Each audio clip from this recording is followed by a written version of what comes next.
Today, I'm going to talk to two young people who are both doing voluntary work in the sports sector. First, there's Liam Parker, who is a keen BMX biker and does a lot of work at a sports centre.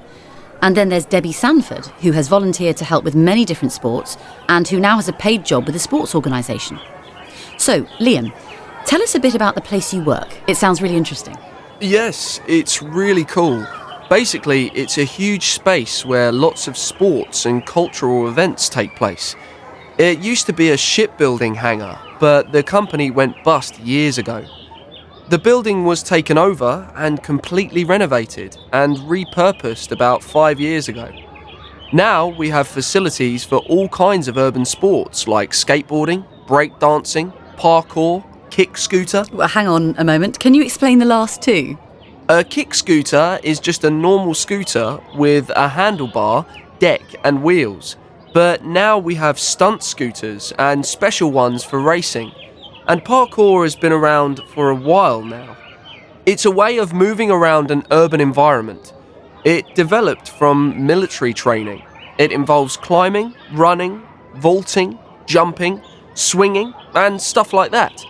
Everyone's seen it on TV and videos, people jumping off incredibly high buildings between roofs and things. So, what are you involved with? My passion is for BMX, and I want to get other people involved in the sport.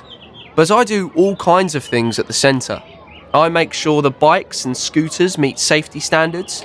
I check the tracks and ramps so that they are clean and no one can slip and hurt themselves. I teach kids the basics of BMX and do demonstrations. I sometimes cook in the burger van too.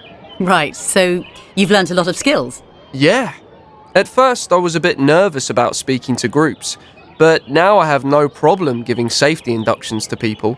I had to learn sport-specific first aid in case anyone hurts themselves, cooking hygiene for the burger van, maths for taking money at the till. I've had a lot of training in different areas and gained useful certificates. So all that training will be valuable when you come to look for paid work? Absolutely. I'm still only 18 and I've been volunteering for 2 years.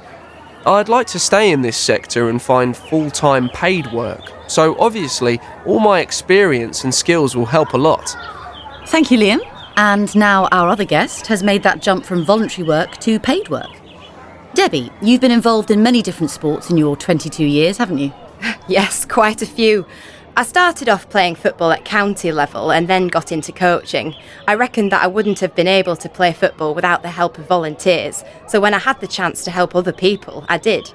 Then I started a degree in sport development and I realised that lots of people like me would soon have a degree and be looking for a job, and I'd need more experience to compete with them all. So you volunteered again? Yes, I spent a year helping with an online sports volunteering bureau and volunteered at various events including a cricket tournament, a table tennis championship and a half marathon. Wow, that's a lot of experience. Yes, I must add that I don't actually play cricket or table tennis myself, though I do run. You don't have to be an expert in a sport to volunteer. There are lots of jobs that need doing. And now you've finished your degree and you're working. That's right. I wrote my dissertation on the retention and recruitment of volunteers, and now I manage volunteers for an organisation promoting swimming. I also organise events at a national level. I would never have got the job without all my volunteering experience. It helped me loads. And finally, a question for you both. Do you think we sometimes exploit volunteers in this country? Are they doing things for free when they ought to be getting paid? Liam, I believe that you volunteer for about 10 or 20 hours a week. Do you ever feel that you should be paid for what you do? Well, of course it would be nice, but the organisation I help is non-profit making and it couldn't really afford to pay all the volunteers. At the moment, I'm happy to do what I love and gain experience of dealing with the public. I'm living with my parents and they are paying my keep. In the future, I'll have to look for paid work. I think many volunteers feel they want to give something back to their sport. It was like that for me with football. Ideally, it would be good to have more paid positions, but we also need volunteers. Sport just couldn't function without them.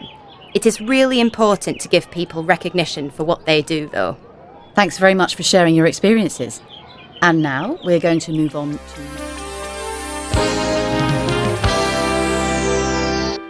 This recording was created by the British Council.